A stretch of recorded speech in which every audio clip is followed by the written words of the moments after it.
अब एक बेलपत्र, शिव पर चढ़े हुआ जल, आ जाओ, एक बेलपत्र शंकर पर चढ़ा हुआ जल, क्या इतना इतना उस बेलपत्र में होता क्या? रिसर्च सेंटरों में लोगों ने रिसर्च करा, डॉक्टर ने बोल दिया था ये बचेंगे नहीं, पर बचना मुश्किल था। एक बेलपत्र में वो क्या फल है?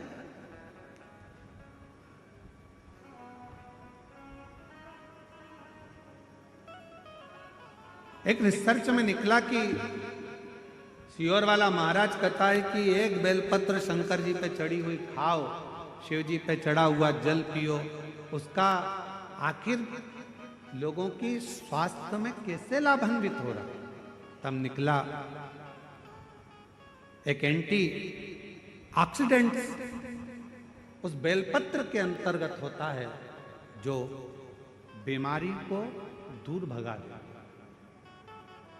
रोग दूर भगा देता। हम तो यहां तक कहेंगे अगर कोई व्यक्ति को पेट की प्रॉब्लम हो, डॉक्टर को दिखा रहे हो, एसिडिटी से जुड़ी हुई प्रॉब्लम हो, कब्ज की हो, या कोई पेट से जुड़ा हुआ कोई भी प्रॉब्लम हो, बेलपत्र में भरपूर मात्रा में फाइबर होता है। बेलपत्र में भरपूर मात्रा में फाइबर होता है।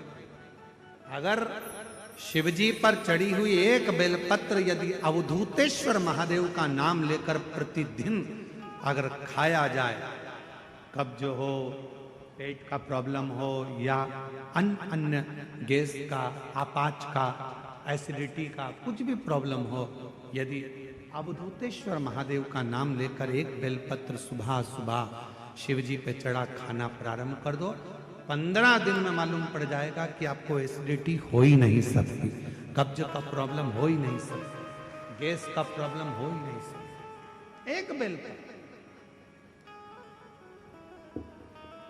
क्योंकि बेलपत्र के एक पत्ते में भी फाइबर की मात्रा बहुत ज्यादा मात्रा में होती है, भरपूर मात्रा में फाइबर बेलपत्र में होता है। क्या है बेलपत्र?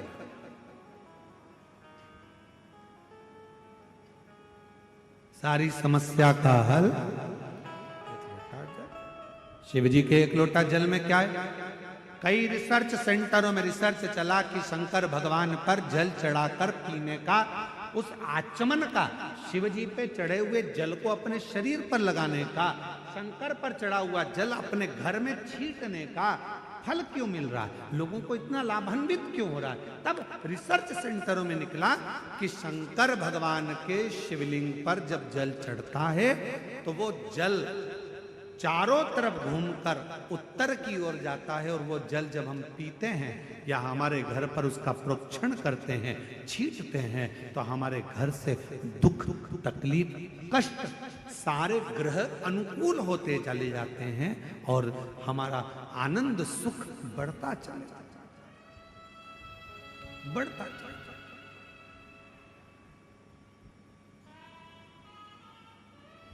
महाराज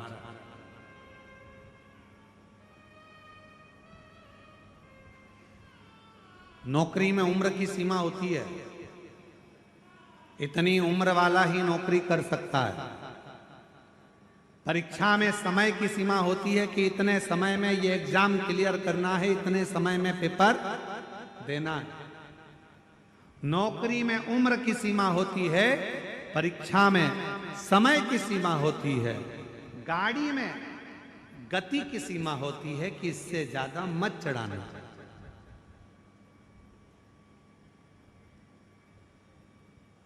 ज्यादा तेज चलाओगे तो ऊपर निकल जाओगे। इसलिए नौकरी में उम्र की सीमा है, महाराज परीक्षा में समय की सीमा है, गाड़ी में गति की सीमा है, पर मेरे शंकर भगवान की अविरल भक्ति की कोई सीमा नहीं है, शिव की करुणा की कोई सीमा नहीं है, शिव की दया की कोई सीमा।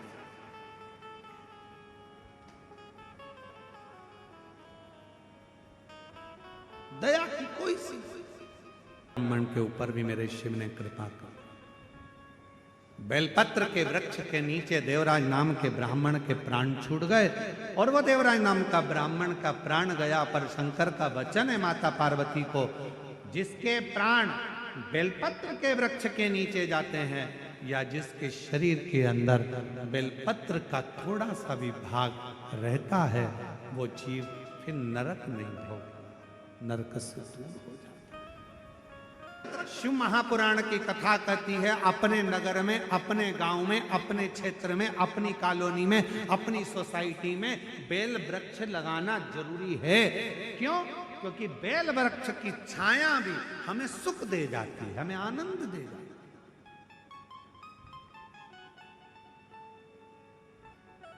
कोई बहुत बड़ा रोग भी अगर हो जाए और बेलपत्र की छांव में अगर कोई थोड़ी थोड़ी देर रोज बैठे, प्रतिदिन बैठे, उस रोग से निवारण हो। एक पत्र है, अच्छा है, देखिए।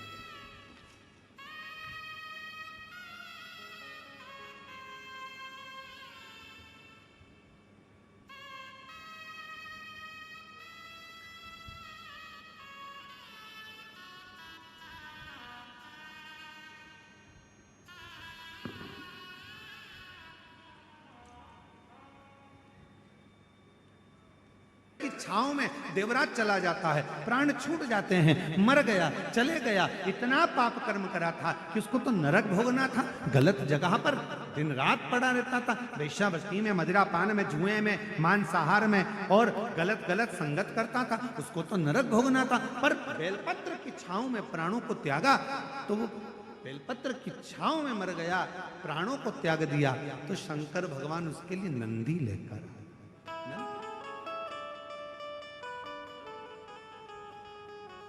देवादिदेव महादेव उसके लिए नंदी लेकर, और वह नंदी पर बैठकर भगवान शंकर के धाम जा रहे।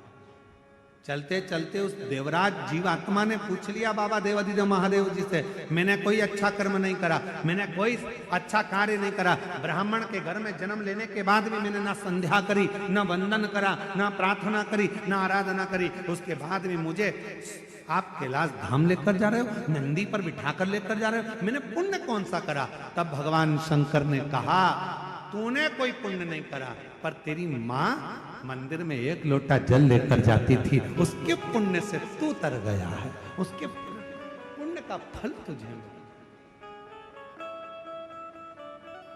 और कोई पिछले जन्म के अच्छे कर्म मुझे बाबा तेरा,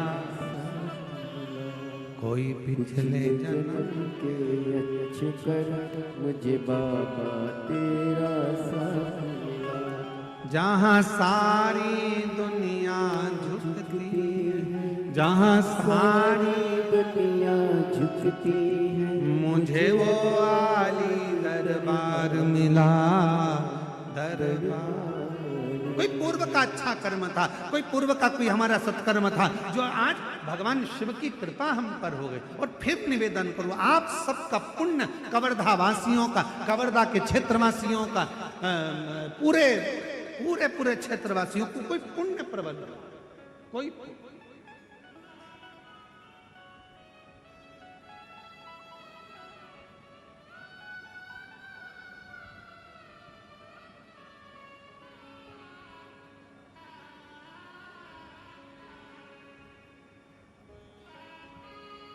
पहले का सारा काम व्यवहार से होता था, आज का सारा काम व्यापार से होता है। पहले व्यवहार काम करता था, भैया जी ये छोटा सा काम है, कर दोगे क्या? आओ, हो जाता था। भाभी जी हमारा ये छोटा सा काम है, हो जाएगा? हाँ।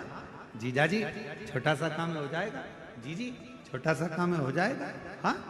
पहले के समय में कितना भी काम आ जाए व्यवहार से हो जाता था, इतना प्रेम होता था लोगों के आपस में, इतना व्यवहार होता था कि एक दूसरे का काम, तुम हमारा ये काम कर देना, हम तुम्हारा ये, व्यवहार में। आज के समय में तो व्यापार हो गया, परिवार में भी भाई भाई का कोई काम करता है तो सोचता है इसमें कमाई कैसे होगी, बहन भाई का कोई काम करती है तो मेरा इनकम कैसे होगा, रिश्तेदार का कोई काम करता है तो मेरी आवक कैसे होगी, पहले सोचता है व्यापार कैसे होगा, कमाएंगे कैसे, प्राप्त क्या होगा, क्या मिलेगा।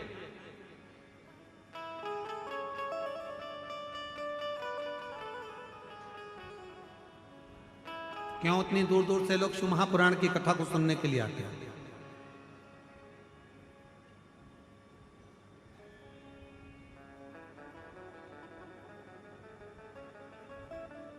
इतनी दूर दूर से क्यों शंकर की कथा के लिए लोग आते हैं? ये छोटे से गांव में, कवर्धा का ये छोटा सा गांव है, इस छोटे से गांव में ये लाखों की संख्या में, हजारों की संख्या में शिव भक्त पहुंच जाए। जरा विचार करिए, क्यों आ जाते हैं, किस लिए आते हैं? क्योंकि उनको मालूम है 5 दिन की शिव पुराण की कथा सुनेंगे, 3 महीने के अंदर जो पंडाल में बैठकर मांगेंगे, मेरा शंकर 3 महीने में आकर देकर चला जाए।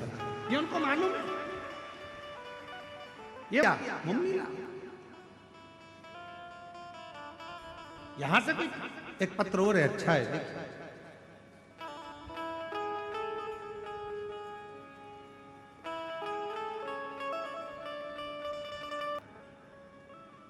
विश्वास, भरोसा, और वो भरोसा कोई साधारण नहीं, वो भरोसा।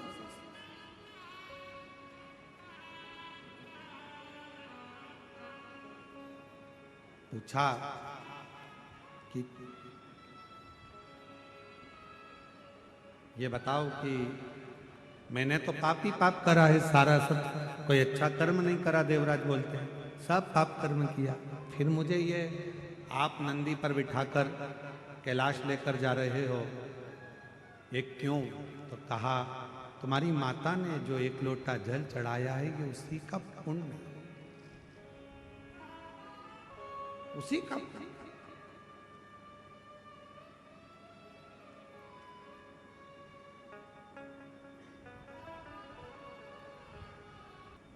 कहा भोले बाबा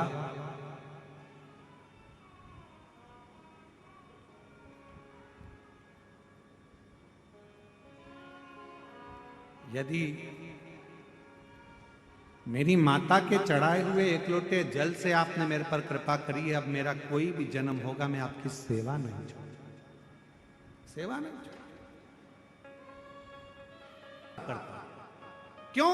क्योंकि मेरी माता के द्वारा चढ़ाए गए 1 लोटे जल से तूने मुझे तार दिया, इतनी कृपा तूने कर दी, इतनी करुणा तूने कर दी, दया कर।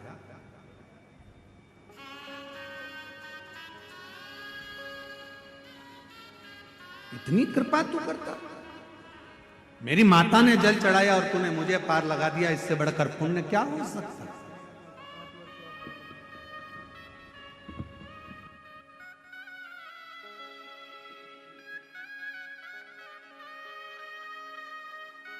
प्रणाम करो। हर हर महादेवराज को पार लगाया। शिव महापुराण में एक बिंदुक नाम का ब्राह्मण है जिसकी धर्म पत्नी का नाम चंचूला है। बिंदुक पानी में डूबकर मर जाता है तो प्रेत योनि में चला जाता है।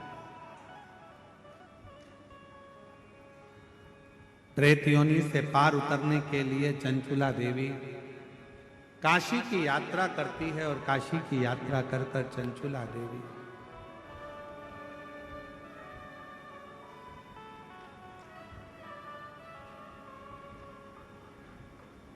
प्राणों को काशी में ही त्याग देती है तो मां जगत जननी पार्वती जी की सहेली बन जाती है।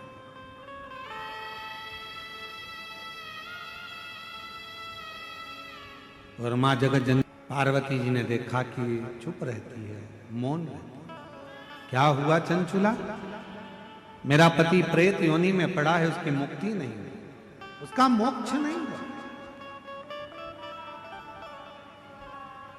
केवल एक शिव महापुराण की कथा, अगर कोई अधोगति में मर गया, कोई नारी का गर्भ है, 2 महीने का, 4 महीने का, 6 महीने का, 8 महीने का, 9 महीने का कोई बच्चा गर्भ में मर जाता है, शांत हो जाता है। कोई बच्चा जन्म लेकर कुंवारा मर जाता है, कोई बच्चा 6 महीने का, 4 महीने का पेट के अंदर ही शांत हो जाता है। अगर कोई गांव में, खेड़े में, नगर में, मोहल्ले में, कॉलोनी में, सोसाइटी में, कहीं पर भी, शहर आदि में कोई बच्चा गर्भ में भी अगर चला गया, कोई कुंवारी अवस्था में चले गया और शिव महापुराण की कथा की आवाज यदि उस नगर में, शहर में, कॉलोनी में, मोहल्ले में पड़ भी जाती है तो वो नारी के गर्भ से जो बच्चा मरा है वो भी तर जाता है, मोक्ष पा जाता है, वो भटकता नहीं है, वो भटकता नहीं।